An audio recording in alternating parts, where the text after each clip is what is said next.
ça n'a pas à voir, mais ça a à voir un peu. Parce que je ne savais pas Ouais. le sens du mot débattre. Alors, éclaire-nous.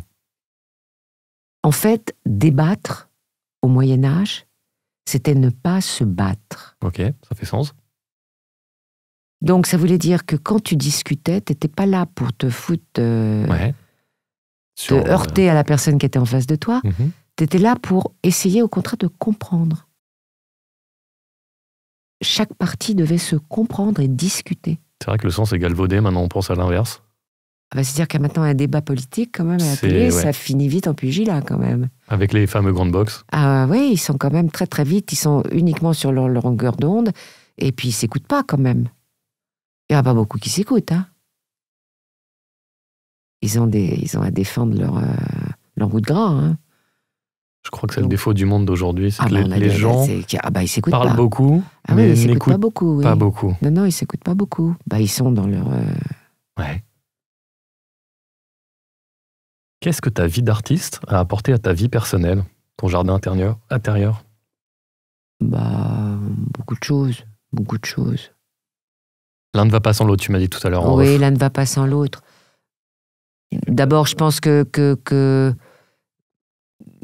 la vie est parsemée d'embûches. Nous sommes nous-mêmes nos propres embûches. J'avais quelqu'un qui me disait toujours les brigands sont au détour du chemin, m'appelle, mais les brigands, c'est nous-mêmes.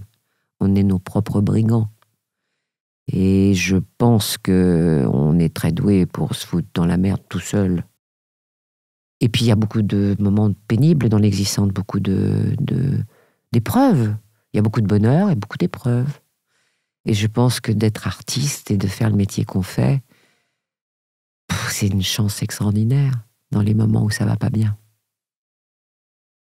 Je pense que c'est une joie, c'est une source c'est une thérapie. J'allais parler de refuge, mais thérapie, Oui, c'est encore mieux. Thérapie, oui. C'est une thérapie. Moi, j'ai fait un travail dans ma vie personnelle. Là, je ne vais pas m'étaler là-dessus. Mais j'ai été très perturbée parce que je disais toujours, mais c'est affreux, je ne rêve pas. Alors ça faisait beaucoup je ne rire, rêve pas. parce que tout le monde rêve, évidemment. Mais je n'avais pas de rêve conscient, je me souvenais de rien, jamais. Les premiers temps que tu vas faire un travail, on te dit, vous notez vos rêves, vous marquez bien, machin, tout ce que vous rêvez. Moi, j'étais quand même très à la ramasse avec cette histoire-là. Je ne rêvais de rien, je ne me souvenais de rien, c'était épouvantable. Puis au bout d'un moment, on s'est rendu compte que, en fait, j'avais pas besoin de me souvenir de grand-chose. Les rôles que je jouais, les rôles que je doublais, vivais tes rêves. Les trucs qui se passaient dans ma vie étaient en rapport direct avec ce que j'abordais dans mon travail personnel.